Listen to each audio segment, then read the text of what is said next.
Nowo. Saya izin boleh berdiri ya? Iya Pak, silahkan Pak. Assalamualaikum warahmatullahi wabarakatuh. Selamat pagi, salam sejahtera untuk kita semua. Om Swastiastu, Namo Buddhaya, Rahayu. Alhamdulillah Rabbil Alamin. Allahumma salli ala Sayyidina Muhammad wa ala ali Sayyidina Muhammad. Tadi saya ngelihat ada dari BEM yang dari luar Jawa, betul ya? Kalau ada angkat tangan yang dari luar Jawa. Ada? Oke, ada. Ya, saya tidak terlalu yakin 10 pemuda bisa menggoncang dunia kalau angkat tangan saja. Luar Jawa, saya Pak. Wah, itu menggoncang itu pasti. Nggak apa-apa, tenang. Prof. Siti terima kasih dan seluruh keluarga besar Universitas Dr. Sutomo yang sudah memberikan ruang. Tentu kawan-kawan BEM yang hari ini hadir dan siapapun yang hari ini ada kesempatan waktu untuk bisa bertemu. Paparan saya tidak terlalu panjang tapi saya ingin mengajak kawan-kawan semua untuk melihat sebuah realita kita berada pada bagian yang mana. Sehingga kelak kita akan menyiapkan diri apakah 2045 yang kita omongkan itu suatu retorika biasa saja seperti kita membaca buku dan mendongeng dan retelling dari isi buku itu atau kita sungguh-sungguh untuk mau masuk ke sana. Saya mau kasih slide. Nah.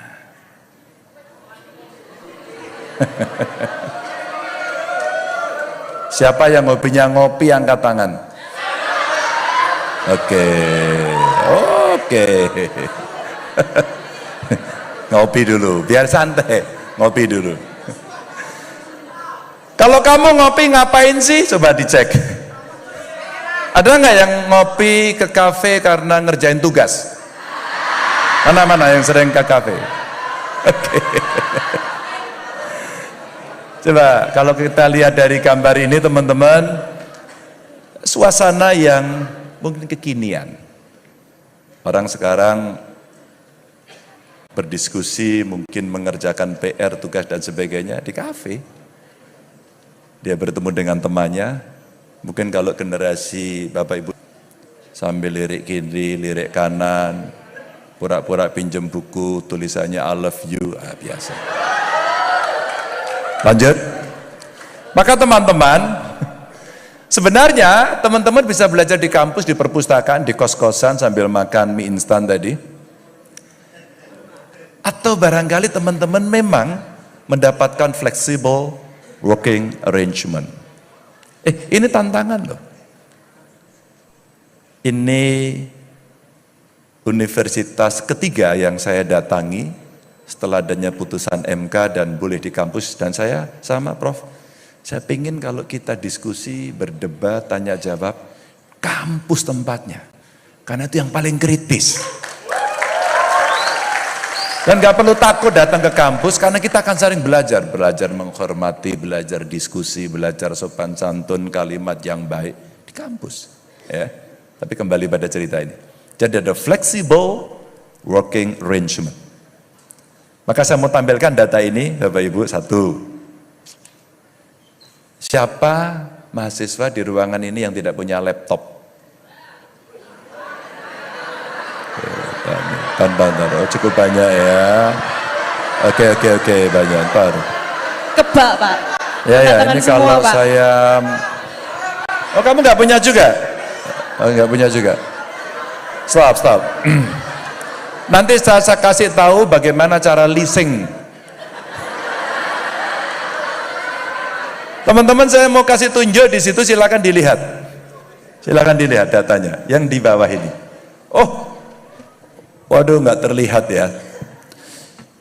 Itu kepemilikan, kelihatan.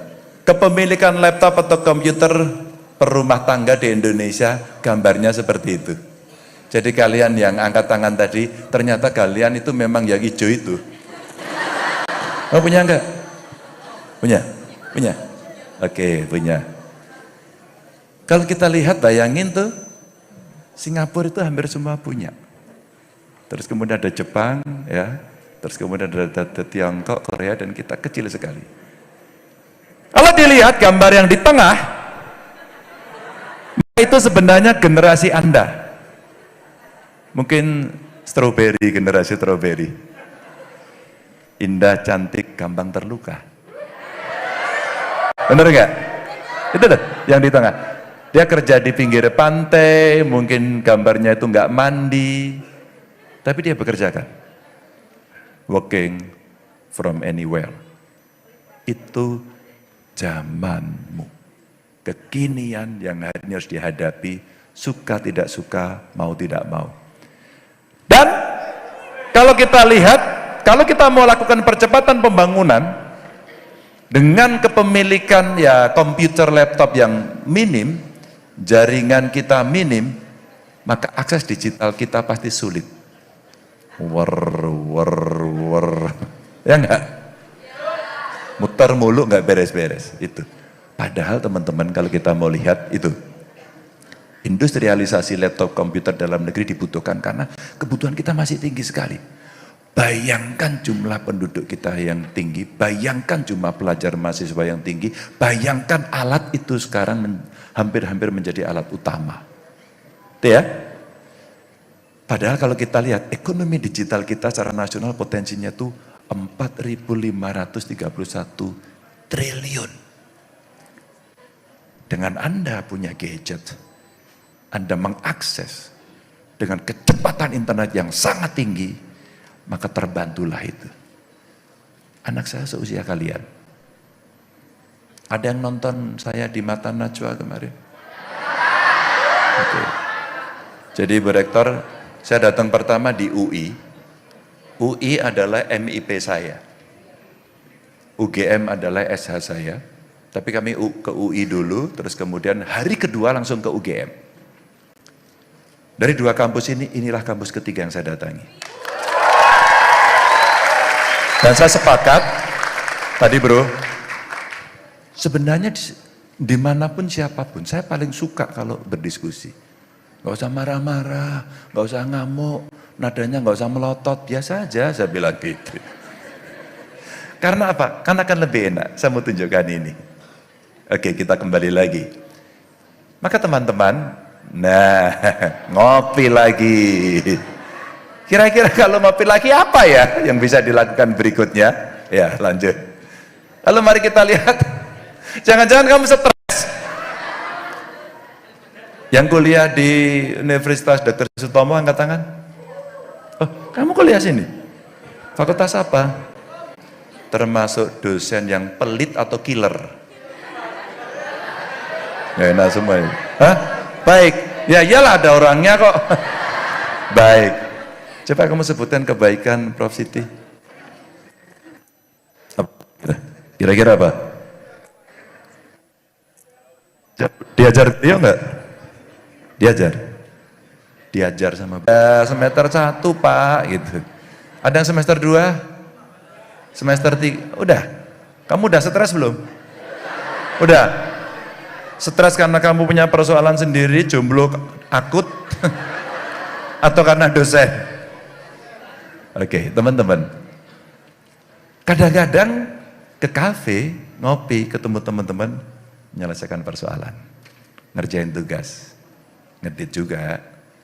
Atau barangkali kamu ke sana. Maka orang akan bisa melihat begitu banyaknya hari ini orang terkena problem kesehatan mental. Lihat. Mental health. Stres. Ada yang sampai ODGJ. Ada yang bunuh diri. Betul loh Bu? Betul Pak? Bunuh diri. Karena apa? Nggak tahan dalam tekanan. Maka kita mesti menyiapkan belajarnya tidak hanya knowledge basis. Tapi mental. Anda harus siap-siap. Kemarin di UI ada pertanyaan begini. Dalam gig ekonomi, orang yang kemudian belajar dari banyak tempat, bahkan tidak mau terikat sebagai pegawai tetap, maka dia ingin menjadi freelancer. Tapi dia nggak siap ternyata, maka mental mesti disiapkan. Maka kalau di situ dilihat dari sisi mental health itu, yang punya masalah mental itu 15,5 juta dan 2,45 juta ini mengalami gangguan. Siapa yang sering di kamar kos-kosan ngomong sendiri? Kamu. Terima kasih atas pengakuannya. Kamu termasuk stres, tekanan mental, atau lagi nyanyi atau lagi ngapain kok ngomong sendiri? Hah? Hah? Apa? Oh, suka ngomong sendiri. Oke, nggak apa-apa. Ada juga loh, Bu. Ada juga, Mbak, ngomong sendiri, tapi nggak apa-apa. Tangannya kemudian, teman-teman, lingkungan yang luas ini mungkin dia kaget. Lihat. Kaget dengan dunia kampus atau perkuliahan apalagi semester 1. Gimana ya dari SMA yang kemarin seperti itu ke perguruan tinggi. Ini penting dosen-dosen pembimbing untuk mengarahkan. Mungkin dia nervous tadi itu. Banyak yang nervous katanya kan. Nervous, pidatonya nervous ya. Ya jangan pandang kampungnya kecil ya. Yang penting ketua BEM-nya kecil. Jangan, belum berhenti. Belum berhenti. Orangnya boleh kecil, gagasannya besar. Saya itu seneng banget, bentar lagi saya mau ke NTT. Karena penasaran saya dengan kawan-kawan di sana. Nervous karena ketakutan, mungkin tidak akan bisa mendapatkan sesuatu. Inilah pentingnya orang magang. Ya. Bagaimana orang bisa tahu pekerjaan setelah lulus. Saya seusia kalian dulu juga sama bingungnya. Kira-kira kayak apa?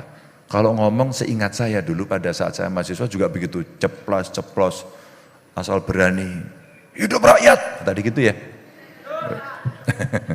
Saya juga gitu sih, juga gitu, jadi aktivis tadi. Maka kita akan merasakan learning proses di kampus itu luar biasa. Ketemu banyak teman, sukunya berbeda, agamanya berbeda, maka sebenarnya kita juga bisa mendapatkan banyak hal yang sifatnya lebih baru. Ini tantangan teman-teman, apakah lingkungannya yang sekarang makin lebar, teman-teman nervous, dan bagaimana support system yang teman-teman miliki. Apakah cukup atau tidak? Ya. Ini mungkin berjauhan dengan orang tua, tidak akrab dengan banyak teman, maka butuh luas, butuh pergaulan. Teman-teman, kalau saya dulu menarik, karena saya, Bapak Ibu, teman-teman, saya kos mulai SMA. Masak sendiri, beradaptasi dengan lingkungan, dipaksa mandiri, memanage duit yang sangat terbatas karena orang tua saya tidak mampu. Dan bagaimana kemudian kita mengelola itu. Jadi leadership, belajar dari pengalaman, harus komunikasi, communication skill, bisa menawar kangkung itu berapa harganya. Kacang panjang itu berapa, karena itu masakan yang paling gampang dan saya suka. Jadi untuk teman-teman yang suka masak, bolehlah sekali-kali adu masak sama saya. Iya. Emangnya tiba. Bahasa Maduranya apa, Bu? Mak bedunduk. Tidak ada yang suddenly, nggak ada. Semua berproses. Tapi kita juga harus menyiapkan sebuah solusi. Mama di situ kita tulis ada post counseling mental health di setiap kampus, ini penting. Untuk teman-teman di kampus ya. Kadang-kadang mahasiswa stresnya macam-macam. Udah kejadian, Bapak Ibu, tiba-tiba saya dilampori waktu saya masih gubernur. Oh ya sorry ya, saya udah pensiun jadi gubernur, jadi udah bebas. Merdeka, bebas. Jadi udah bebas. Dan kemudian layanan kesehatan jiwa di semua puskesmas ini penting untuk di masyarakat. Dan kemudian fasilitas layanan jiwa di seluruh rumah sakit umum ini juga penting. Maka teman-teman, ini ada gambar ini, beli mainan kayak anak kecil, ini bisa bantu inner child kamu pulih enggak sih gitu. Kadang-kadang anak-anak itu juga punya keaktifan, punya keinginan, punya sesuatu yang bisa mereka sampaikan. Bisa mereka lampiaskan sehingga mereka bisa merasa nyaman. Ada yang dulu tidur di bantalnya sampai bau iler ya. Tapi kalau nggak ada bantal itu nggak bisa tidur, bener nggak sih? Dibawa kemana-mana, bau ompol, bau wah guling gitu ya. Itu sesuatu yang pasti ngalami. Balik lagi. Maka teman-teman, ngopi-ngopi bisa apa lagi ya? Coba kita lihat.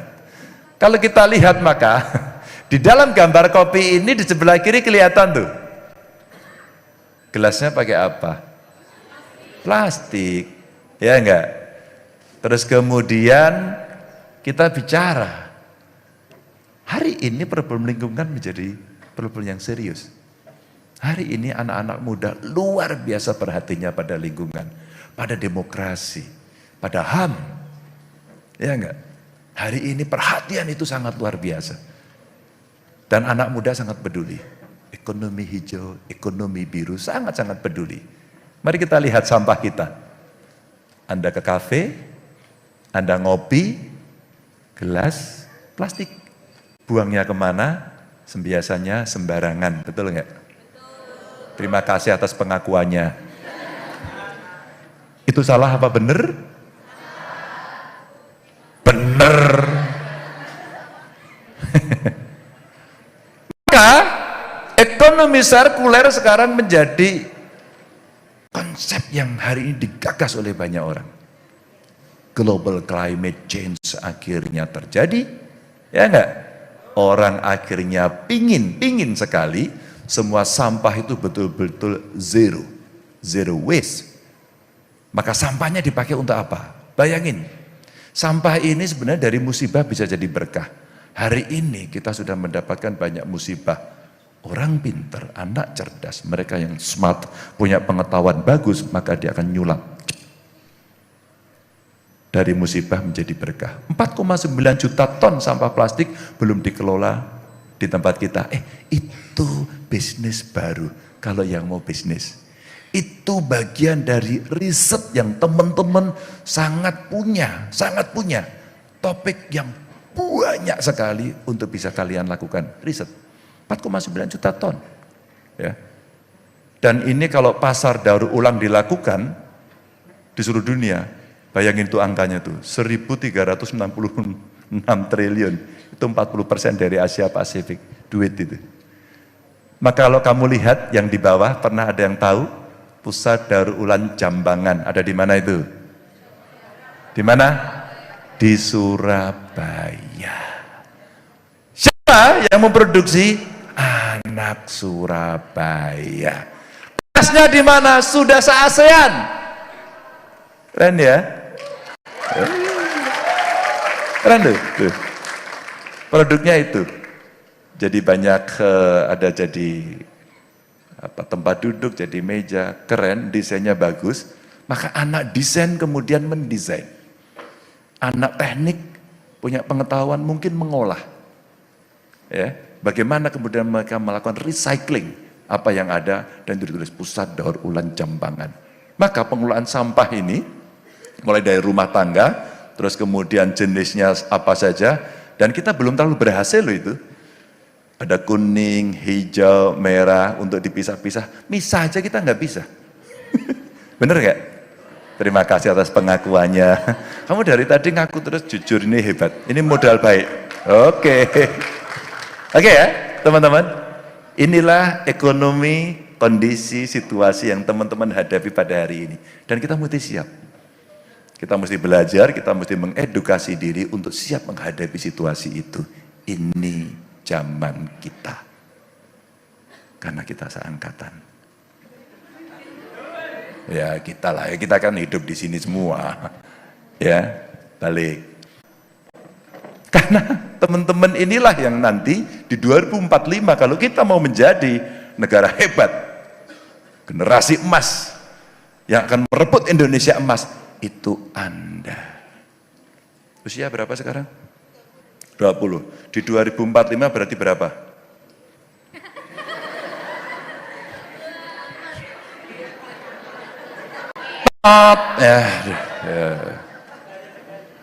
Ya, salah. Kamu berapa? Di 2045 usianya berapa nanti? Alah tinggal 2045 dikurangi 20 aja loh. Hah? Baru dia yang betul. Itu pun karena matematikanya pasti masuk terus pas pelajaran ini kan. Pada usia 40-an itu negeri ini kalian yang pimpin. Negeri ini nanti kalian yang pimpin. Maka kalau tadi tariannya dari Maluku ya, panah tadi kan, panah itu seperti kita sedang konsentrasi. Wih, serius ini. Ya gak? Mau panah, cas, ya gak? Pernah manah gak? Hah? Ya maksudnya bahasa lain lah. Nembak-nembak itu, pernah? Pernah nembak? Pernah? Mau nggak yang ditembak? Oh enggak? Ya, kelihatan wajahmu. Konsentrasi penuh, fokus, kemudian kita akan menuju ke sana. Maka agar tidak takut, tidak stres, apa yang mesti dilakukan? Latihan, fasilitas. Maka teman-teman, mari kita lihat ini. Bonus demografi itu kalian ini. Hari ini sudah terjadi. Kalian sedang menyiapkan diri untuk masuk menjadi generasi yang sangat produktif. Kalau kita berhasil mengelola bonus demografi, ada yang tahu bonus demografi? Udah tahu? Kamu aja. Apa gini? Bonus demografi tahu? Oh kaget. Jadi bonus demografi apa menurutmu? Sudah tahu atau belum tahu? Belum tahu? Pernah dengar? Oke. Ada yang tahu bonus demografi? Boleh angkat tangan. Apa itu bonus dulu? Oke bro. Apa? Hah? Iya. 100. Saya punya buku yang kemarin baru diterbitkan dan baru dibahas. Kamu orang pertama yang akan saya kirimi. Di dalam bonus demografi ini kalian melihat ya, kelas menengahnya ada 44%. Ya enggak? Tenaga produktifnya ada 69%. Ini enggak terlalu kelihatan ini ya. Enggak apa-apa, mudah-mudahan bisa nampak. Apa yang mesti dilakukan menuju Indonesia emas ini? Mari kita mentransformasikan, kurang lebih ada 6 pilar strategis, mudah-mudahan kebaca yang di ujung itu. Mudah-mudahan kebaca. Maka kalau kita lihat, ada satu, jumlah penduduk banyak, maka kita butuh pangan. Politik pangan. Ada di sini yang sekolah pertanian? Oh kamu pertanian? Oke, nanti mulai Google, bonus demografi seperti apa, jumlah penduduk dunia berapa, kebutuhan pangan mereka berapa, Indonesia berapa, ya enggak, makanan pokok masing-masing apa, berapa kapasitas produksinya, wah itu pasti menarik. Artinya nanti cukup atau tidak. Kalau tidak, bagaimana cara mencukupi? Itulah ketahanan pangan. Bagaimana diversifikasi pangan. Siapa yang dari Indonesia Timur yang sampai hari ini masih makan papeda? Oke. Pertahankan itu. Pertahankan itu. Sekali-kali kita ganti beras oke. Tapi saya kepingin yang dari sana tetap makan papeda. Itu ketahanan. Ada orang dari Jawa Tengah yang sekolah di sini? Oke, dari mana? Bluro. Oke, tahu tiwul? Makan aja tiwul nggak apa-apa. Sekarang udah dibuat tiwul instan karena anak-anak muda. Riset Bu, bagus sekali. Dan kemudian sekarang masuk ke industri. Pangan. Lalu yang kedua, digital sudah saya sampaikan, bagaimana kemudian dunia digital itu mesti diberikan fasilitasi. Akses internetnya gampang, terus kemudian PR tadi kepemilikan gadget, laptop itu ternyata masih sedikit, itu potensi. Kalau kita mampu membuat sendiri, maka sebenarnya alat-alat ini sebenarnya bisa kita pakai untuk menggenapi kebutuhan. Salah satu contoh ini. Ini contoh aja. Bayangkan, artinya sedemikian banyak orang butuh. Kalau kita meriset sendiri, made in Indonesia, kalau enggak ya kolaborasi dulu, enggak apa-apa. Terbayangkan enggak nilai tambahnya? Kalian bisa bekerja, kalian bisa riset, dibuat sendiri, kita bangga, itu produk kita sendiri. Terbayangkan enggak? Kemudian proses digitalisasi, bahkan hilirisasi industri digital akan maju. desainernya akan muncul. Jangan-jangan nanti ada yang sekolah akuntansi. Kalau ada, oh banyak ya, oh kamu akuntansi ya, kamu juga, iya, besok digantikan laptop. Besok saya ganti sama laptop bisa? Bisa selesai, tinggal pakai aplikasi. Tapi jangan takut, di balik laptop itu ada manusia. Person behind computer. Ada orang yang bisa mendesain, yang bisa membuat. Jadi jangan takut, disiapkan mentalnya, digital. Isu lingkungan yang tadi sedikit kita sampaikan, dan kemudian global climate change yang luar biasa, ada Kyoto Protocol, ada Paris Agreement, yang semua negara didorong agar udaranya makin bersih. Maka ekonominya mesti hijau, maka energinya mesti hijau, maka energi baru terbarukan mesti jalan. Maka yang saya impikan kelak, kita agak sedikit mewajibkan. Rumah, kampus, gedung-gedung, semua wajib pasang panel surya. Terbayangkan berapa kebutuhan panel suryanya? Itulah industri yang kemudian menunggu. Bahannya apa sih panel surya itu? Biji besi. Dari mana itu pasir besi? Kita punya enggak? Punya. Tapi kita bisa membuat enggak? Udah belum ya? Sudah ada. Di Jawa Timur juga ada pabriknya. Maka sebenarnya teman-teman, ini yang kita lakukan. Dan saya mau tenaganya itu dari kita. Tenaganya itu Anda semuanya. Andalah yang kemudian akan mengambil alih semuanya itu. Bangsa sendiri. Itulah peran ilmu pengetahuan dan pendidikan. Maka teman-teman, maka turun, maka pendidikan menjadi penting dan kesehatan menjadi penting. Maka kenapa sih, oh ya sebelum sampai kenapa sih saya tanya, ada yang menjadi subscriber YouTube saya? 1, 2, lumayan 2 orang. Ada yang follower IG saya? Agak banyak. TikTok saya?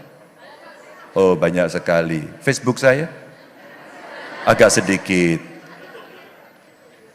Teman-teman, saya mau ceritakan ini kenapa? Karena sebenarnya banyak cerita ini saya taruh di tempat itu agar orang bisa mengakses. Apa sebenarnya dikerjakan? Setidaknya mungkin orang bertanya, Pak Ganjar waktu jadi gubernur ngapain aja sih? Kamu boleh lihat di sana. Bagaimana kita menjaga kerukunan antar sesama. Bagaimana ketika pandemi kemarin saya coba tengok asrama-asrama mahasiswa dari NTT. Ada bro dari NTT bro. Pertama yang saya tengok dari Papua. Ada dari Makassar, ada Sulawesi Utara, ada dari Medan. Kita tengok semua yang ada di Jawa Tengah. Terus kemudian saya tanya, bro, kamu kenapa nggak pulang? Kan nggak boleh Pak. Terus gimana nasibmu? Kami ketemu Pak. Mereka dari keluarga tidak mampu. Lalu saya tanya, kirimanmu? Waduh kami tidak jelas Pak. Apa? Ngutang. Tenang aja bro, aku dulu juga ngutang gitu. Kirain Pak Ganjar mau ngasih sesuatu, ternyata enggak. Tenang aja, nasibmu sama begitu. Tapi setelah itu saya kirimi makanan. Sebenarnya bukan cerita siapa ngasih makanan atau tidak. Tapi bagaimana persaudaraan sebagai anak bangsa. Ini fondasi kuat. Fondasi yang paling penting. Nah setelah itu, kesehatannya baik, akses pendidikannya baik, maka pada saat itulah teman-teman yang dulu punya pikiran, bisa nggak ya saya sekolah sampai tinggi? Saya ingin melihat apa yang terjadi di Jawa. Maka saya berangkat dari NTT pergi ke Universitas Dr. Sutomo. Saya mau belajar dan kelak kemudian saya akan kembali ke daerah saya, akan saya bangun daerah saya lebih maju dari Jawa. Bro, jangan tepuk tangan aja loh bro, kamu balik bener loh. Gimana kalau nggak balik kita usir aja dia. Biar membangun daerahnya. Nanti kira-kira kalau membangun daerahnya, bro siapa namanya bro? Hendrik,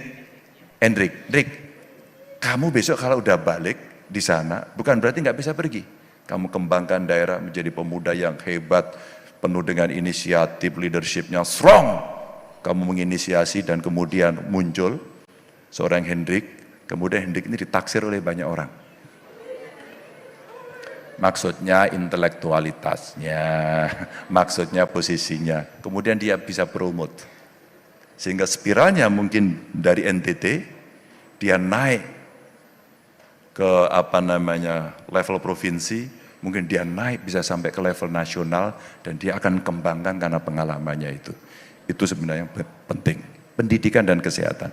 Energi tadi kita katakan, energi baru terbarukan, mesti kita siapkan dengan baik dan kita butuh banyak sekali. Ketika nikel kemarin kita putuskan untuk tidak kita ekspor, geger dunia barat. Dan kita disyuh ke pengadilan dan kita kalah. Kalah loh, jangan salah. Ini tanah kita, ini material kita, dan konstitusi kita menjamin bumi, air, dan kekayaan alam yang terkandung di dalamnya dikuasai oleh dan digunakan untuk kemakmuran rakyat. Negara yang kuasai. Maka sinikalnya muncul yang menguasai segelintir orang. Mari kita tertibkan. Itulah penegakan hukum. Itulah penegakan hukum. Maka kalau Pak Mahfud MD teriak-teriak keras sekali, yaitu tokoh yang konsisten menegakkan hukum. Itu. Teman-teman, transformasi dari 6 pilar ini mau saya sampaikan kepada teman-teman sebagai sebuah strategi ke depan, dan ini tidak selesai berhenti di sini. Lanjut, maka teman-teman, kalau kita melihat Pak Ganjar kira-kira gimana? Gaspol. Apa itu gaspol? Itu kita harus menjadi negara yang kaya, maka mari kita gandakan anggaran. Tax ratio dinaikkan, illegal ekonomi harus menjadi legal, penegakan hukum dilakukan, maka S-nya sikat korupsi. Dan polnya adalah poles birokrasi dengan digitalisasi agar bisa melayani dengan cepat alias sat. Wassalamualaikum warahmatullahi wabarakatuh. Kasih tepuk tangan yang meriah dong.